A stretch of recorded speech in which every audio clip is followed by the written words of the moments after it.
కర్ణాటకకు చెందిన బీజేపీ మాజీ ఎంపీ అనంతకుమార్ హెగ్డే వివాదంలో చిక్కుకున్నారు. రోడ్డుపై జరిగిన ఓ ఘర్షణలో ముస్లిం కుటుంబంపై దాడి చేసి కులం పేరుతో దూషించి చంపుతామని బెదిరించిన ఆరోపణల నేపథ్యంలో పోలీసులు ఆయనపై కేసు నమోదు చేశారు. పోలీసుల కథనం ప్రకారం హలేనాహల్లికి చెందిన సైఫ్ ఖాన్ నిన్న తన కుటుంబంతో కలిసి తుమకూరులో ఓ వివాహ వేడుకకు హాజరై ఇన్నోవా క్రిస్టా కారులో తిరిగి వస్తున్నారు. సాయంత్రం సుమారు 4:30 సమయంలో నిజగల్ సమీపంలో తెలుపు రంగు XUV 700 కారు ఒకటి వారి వాహనాన్ని అడ్డగించింది. ఆ కారులో 3 వ్యక్తులు ఉన్నారని, వారిలో ఒకరు నేను డిపార్ట్మెంట్ నుంచి వచ్చాను అని అరుస్తూ తమ కారును రోడ్డు పక్కకు ఆపమని బలవంతం చేశారని సైఫ్ తన ఫిర్యాదులో పేర్కొన్నారు. అనంతరం ఆ ముగ్గురులో ఒక వ్యక్తి తాను గన్ మ్యాన్ గా చెప్పుకుంటూ సైఫ్ పై చేయి చేసుకున్నాడు. మరో వ్యక్తి సైఫ్ సోదరుడు సల్మాన్ ఖాన్ ను కారులో నుంచి బయటకు లాగి దాడి చేయడంతో అతని 3 పళ్ళు విరిగిపోయాయి. మూడో వ్యక్తి అనంతకుమార్ హెగ్డే అని సైఫ్ గుర్తించారు. వాళ్ళు సాకి గ్రూప్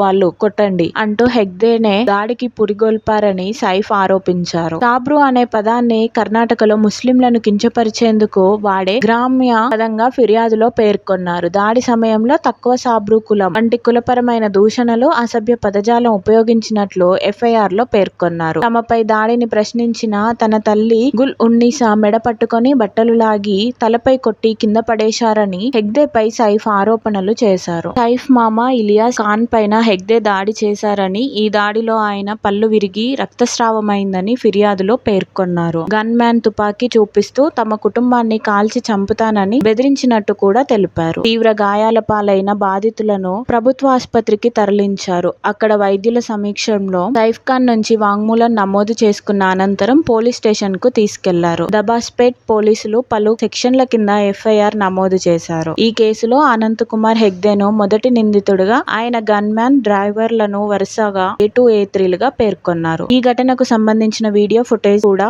వెలుగులోకి వచ్చినట్టు సమాచారం. లభించిన ఆధారాల ఆధారంగా తదుపరి చర్యలు తీసుకుంటామని పోలీసులు తెలిపారు. ప్రస్తుతం దర్యాప్తు కొనసాగుతుందని వారు వెల్లడించారు.